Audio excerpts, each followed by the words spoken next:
मुंहिंजा प्यारा भाउरो मुंहिंजूं भेनरूं, अॼु चेटी चंड जो पवित्र ॾींहुं,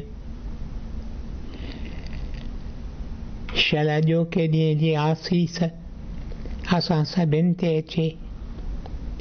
साल ब साल चेटी चंड जो पवित्र ॾींहुं अचे थो, पाण सां पैगाम खणी अचे थो। जे सिंधी क़ौम तव्हीं चाहियो था त ज़िंदह रहे त सिंधी ॿोलीअ खे ज़िंदह रखो। पंहिंजनि घरनि में घटि सिंधी ॿोलीअ जो इस्तेमालु करियो। नंढा ॿार उन्हनि खे सिंधी ॿोली सेखारियो। ऐं मुंहिंजा प्यारा भाउरो मुंहिंजूं भेनरूं, चेटी चंड जे ॾींहं खे सिंधियत जो ॾींहुं करे मल्हाइनि था। सिंधियत जो आवाज़ मां हिननि अखरनि में ॿुधां थो।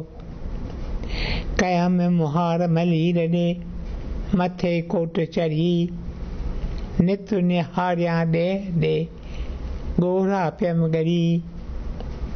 तव्हां कॾहिं निहारियो आहे पंहिंजे निज घर, पंहिंजे असलूकी धाम, पंहिंजे असलूकी देस ॾे? ऐं कॾहिं तव्हांजे दिलि मंझां इहे अखर उथिया आहिनि,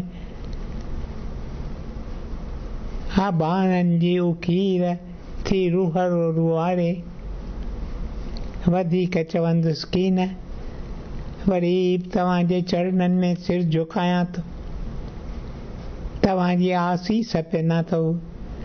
ऐं दिलि अंदरि प्रार्थना अथमि त शल प्यारे प्रभुअ जी आसीस तव्हां ते, तव्हांजे कुटुंबनि जे भातियुनि ते सदैव चिमके, चिमकंदी रहे, चिमकंदी रहे, चिमकंदी रहे।